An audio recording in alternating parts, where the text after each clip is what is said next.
Hello students, today I am going to discuss your poem A Tiger in the Zoo written by George Leslie Norris. Understand the meaning of the poem. A tiger in the zoo. Tiger is a wild animal, is a beast, and zoo is a place where the animals are housed in an enclosure. Zoo ਇੱਕ place ਆ ਜਿੱਥੇ animals ਨੂੰ ਇੱਕ ਜਗ੍ਹਾ ਦੇ ਵਿੱਚ ਇਨਕਲੋਜ਼ ਕਰਕੇ ਰੱਖਿਆ ਜਾਂਦਾ, ਜਿੱਥੇ ਉਹਨਾਂ ਦੀ ਕੇਅਰ ਵੀ ਕੀਤੀ ਜਾਂਦੀ ਹੈ and they are displayed to the public, ਅਤੇ ਪਬਲਿਕ ਨੂੰ ਉਹ ਦਿਖਾਏ ਜਾਂਦੇ ਆ। ਇਸ ਪੋਇਮ ਦਾ ਇੱਕ ਹਿਡਨ ਮੀਨਿੰਗ ਆ। There is a deep meaning inside the poem. Here the poet wants to describe the feelings of the animals that are enclosed in a zoo. ਇਸ ਪੋਇਮ ਦੇ ਵਿੱਚ ਪੋਇਟ ਫੀਲਿੰਗ ਨੂੰ ਦੱਸਣਾ ਚਾਹੁੰਦਾ animals ਨੂੰ ਕਿ ਉਹਨਾਂ ਨੂੰ ਕਿਵੇਂ ਮਹਿਸੂਸ ਹੋ ਰਿਹਾ ਪਿੰਜਰੇ ਦੇ ਵਿੱਚ, specially for the tiger. Here he personified the tiger as a human. Here he used the word he. He stalks in his vivid stripes. If you analyze the first line, he stalks in his vivid stripes. Here he used the word he for the tiger, means tiger ਨੂੰ ਉਹਨੇ personify ਕੀਤਾ। Tiger is personified here. Personified ਦਾ ਮਤਲਬ ਅਗਰ ਕਿਸੇ ਅਸੀਂ animals ਦੀ ਜਾਂ ਕਿਸੇ non living things ਨੂੰ in terms of human feelings ਦੇ ਵਿੱਚ ਡਿਸਕ੍ਰਾਈਬ ਕਰੀਏ, then we term it as personified. He stalks in his vivid stripes. Stalks means होना, फॉलो करना, अप्रोच करना. In his vivid stripes. Vivid means bright. Stripes पट्टियाँ ਜਿਹੜੀਆਂ tiger ਦੀ skin ਦੇ ਉੱਤੇ वाइट कलर ਦੀਆਂ ਹੁੰਦੀਆਂ. The few steps of his cage. Cage means पिंजरा. On pads of the velvet quiet. Pads मतलब टाइगर ਦੇ पंजे, paws and velvet. ਵੈਲਵਟ ਦਾ ਮਤਲਬ ਵੈਲਵਟ ਇੱਕ ਕੱਪੜਾ ਹੁੰਦਾ ਜਿਹੜਾ ਕਾਫੀ ਸੌਫਟ ਹੁੰਦਾ। ਕੁਆਇਟ ਮੀਨਸ ਸ਼ਾਂਤ। In his quiet rage, rage means ਹੁੰਦਾ ਐਂਗਰ, ਗੁੱਸਾ। If you see the rhyming of the poem is A B C then again B. See the last word of the first line, stripes, then the last word of the next line is cage and quiet. Next word is quiet then rage. First two words are not matched, again third not matched, and the last word rage is matched with cage. Rage and cage is same, so rhyming is A B C then again B.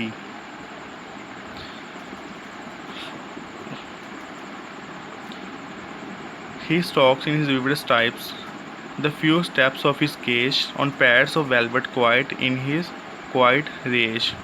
Here you can analyze the picture, how the tiger feels, how is he walking in the cage, and how he reacts.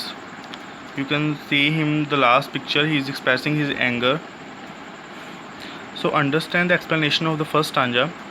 The tiger moves up and down of his cage. The tiger ਆ ਆਪਣੇ ਪਿੰਜਰੇ ਦੇ ਵਿੱਚ move ਕਰ ਰਿਹਾ ਸੀ, ਅੱਗੇ ਪਿੱਛੇ ਜਾ ਰਿਹਾ ਸੀ।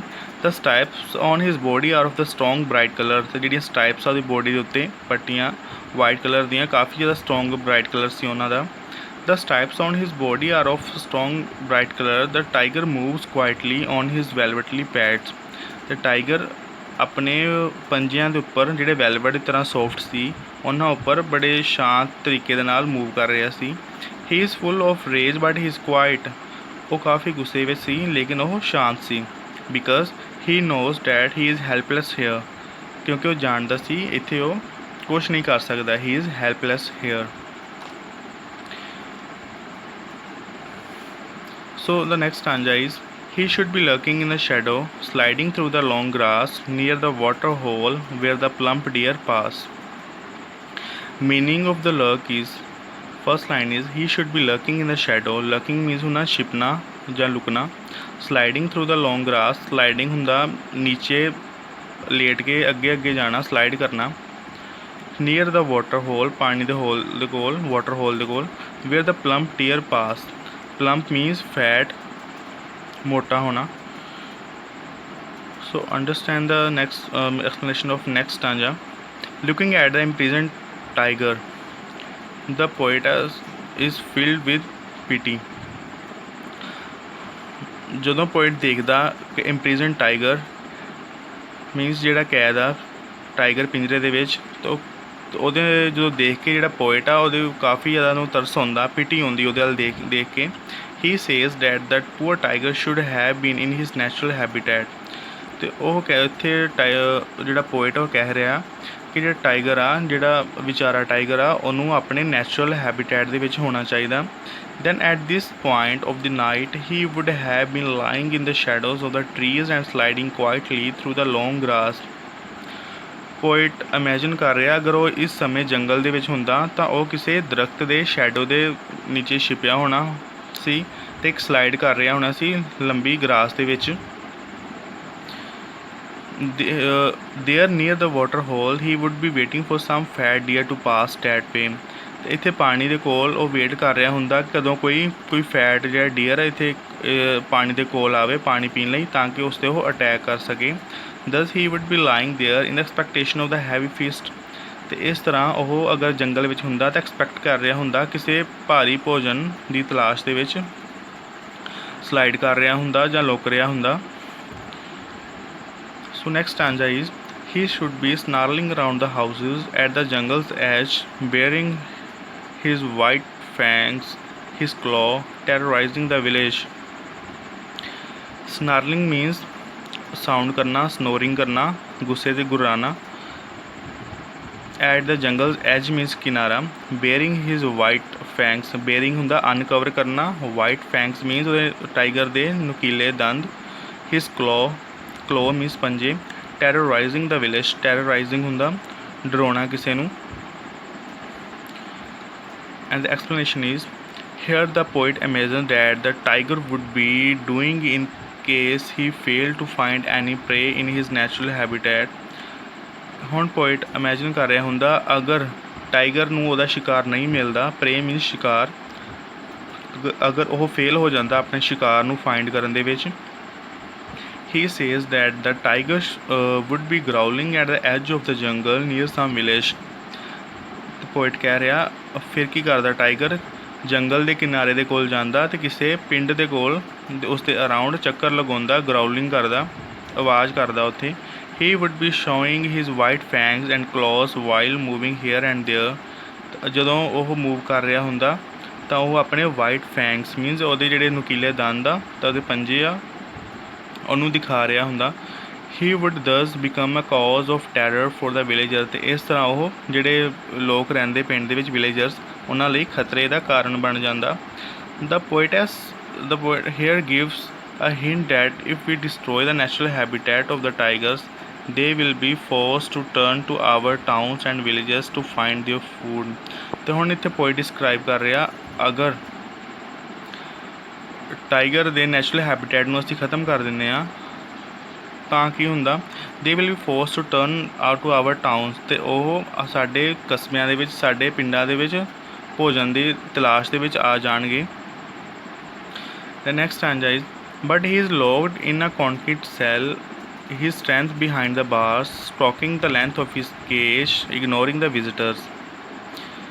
ਪਰ ਹੁਣ ਕੀ ਆ, ਕੰਕਰੀਟ ਸੈੱਲ, ਕੰਕਰੀਟ ਇੱਕ ਵਾਲ ਆ ਜਿਹੜੀ ਕਿ ਸੀਮੈਂਟ ਤੋਂ ਬਣੀ ਹੁੰਦੀ ਆ।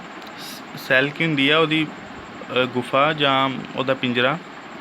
ਹੀ ਸਟਰੈਂਥ ਬਿਹਾਈਂਡ ਬਾਰਸ ਕੀ ਹੁੰਦੀਆਂ ਵਾ, ਸੁਲਾਖਾਂ ਜਿਹੜੀਆਂ ਪਿੰਜਰੇ ਦੀਆਂ ਸੁਲਾਖਾਂ ਹੁੰਦੀਆਂ। Stalking the length of the cage, stalking ਹੁੰਦਾ ਅਪਰੋਚ ਕਰਨਾ, ਕਿਸੇ ਵੱਲ ਵਧਣਾ। ਕੇਜ ਅਗੇਨ ਪਿੰਜਰਾ। ਇਗਨੋਰਿੰਗ ਦਾ ਵਿਜ਼ਟਰ ਕੀ ਆ, ਕੌਣ ਆ, ਜਿਹੜੇ ਇੱਥੇ ਲੋਕ ਆ ਕੇ ਵਿਜ਼ਿਟ ਕਰਦੇ ਆ, ਐਨੀਮਲਸ ਨੂੰ ਦੇਖਦੇ ਆ, ਉਹਨਾਂ ਨੂੰ ਇਗਨੋਰ ਕਰਨਾ। The explanation is the poet sees the tiger locked in the concrete cell in the zoo। poet ਦੇਖਦਾ ਕਿ ਜਿਹੜਾ ਟਾਈਗਰ ਆ ਇੱਕ ਕੰਕਰੀਟ ਸੈੱਲ, ਇੱਕ ਮਜ਼ਬੂਤ ਸੀਮੈਂਟ ਅਤੇ ਇੱਟਾਂ ਦੀ ਬ੍ਰਿਕਸ ਦੀ ਜਿਹੜੀ ਕੰਧ ਆ, ਇੱਕ ਕੋਠੜੀ ਬਣੀ ਆ, ਸੈੱਲ ਬਣੀ ਆ, ਉਹਦੇ ਵਿੱਚ ਕੈਦ ਆ ਜ਼ੂ ਦੇ ਵਿੱਚ।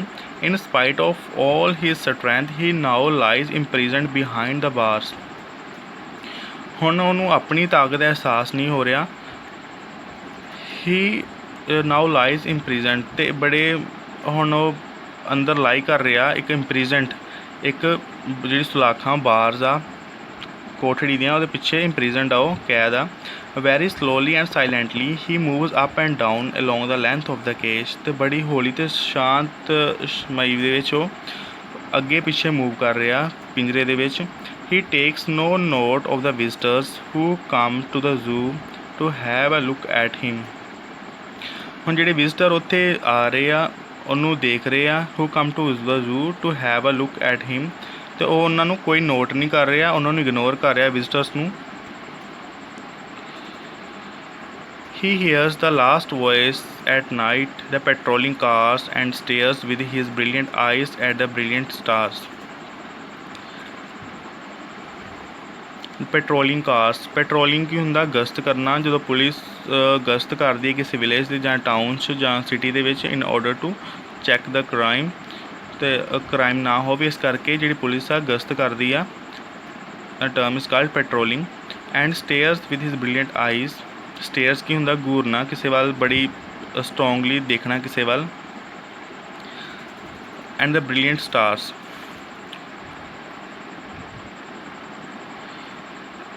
The tiger knows no rest during the day because of the visitors। ਹੁਣ ਇੱਥੇ ਪੋਇਟ ਕਹਿ ਰਿਹਾ ਟਾਈਗਰ ਜਾਣਦਾ ਹੈ ਕਿ ਦਿਨ ਦੇ ਸਮੇਂ ਵਿੱਚ ਵੀ ਉਹਦੇ ਕੋਲ ਕੋਈ ਰੈਸਟ ਨਹੀਂ ਆ, ਬਿਕੋਜ਼ ਆਫ ਦਾ ਵਿਜ਼ਟਰਸ ਜਿਹੜੇ ਉੱਥੇ ਆਉਂਦੇ ਨੇ, ਸ਼ੋਰ ਕਰਦੇ ਨੇ, ਜਿਸ ਕਰਕੇ ਉਹ ਰੈਸਟ ਨਹੀਂ ਕਰ ਪਾਉਂਦਾ। Even at night he remains undisturbed due to the noise of the patrolling cars. ਅਤੇ ਹੁਣ ਰਾਤ ਵਿੱਚ ਵੀ ਉਹ ਡਿਸਟਰਬ ਰਹਿੰਦਾ ਕਿਉਂਕਿ ਜਿਹੜੀ ਪੈਟਰੋਲਿੰਗ ਕਾਰਸ ਆ ਉੱਥੇ ਗਸ਼ਤ ਕਰ ਰਹੀਆਂ ਹੁੰਦੀਆਂ, ਉਹਦੀ ਆਵਾਜ਼ ਆਉਂਦੀ ਆ। He keep staring at the brilliant stars with his brilliant eyes. ਹੁਣ ਕੀ ਕਰਦਾ? ਉਹ ਸਟੇਅਰਿੰਗ ਦੇਖਦਾ, ਲਗਾਤਾਰ ਦੇਖਦਾ ਵਾ ਸਟਾਰਸ ਵੱਲ ਜਿਹੜੇ ਬੜੇ ਚਮਕਦਾਰ ਆ, ਵਿਦ ਹਿਜ਼ ਬ੍ਰਿਲੀਅੰਟ ਆਈਜ਼, ਅਤੇ ਆਪਣੇ ਚਮਕਦਾਰ ਅੱਖਾਂ ਨਾਲ ਦੇਖਦਾ। Perhaps he is asking heaven, ਸ਼ਾਇਦ ਉਹ ਪੁੱਛ ਰਿਹਾ ਹੈਵਨ ਕੀ ਹੈ, ਸਵਰਗ। Why he has been imprisoned there, ਅਤੇ ਸੋਚ ਰਿਹਾ ਜਾਂ ਪੁੱਛ ਰਿਹਾ ਹੋਵੇ, ਜਿਵੇਂ ਇਵੇਂ ਲੱਗਦਾ ਕਿ ਉਹ ਇਸ ਜਗ੍ਹਾ ਦੇ ਵਿੱਚ ਕੈਦ ਕਿਉਂ ਆ, ਇੰਪ੍ਰਿਜ਼ਨਡ ਕਿਉਂ ਆ।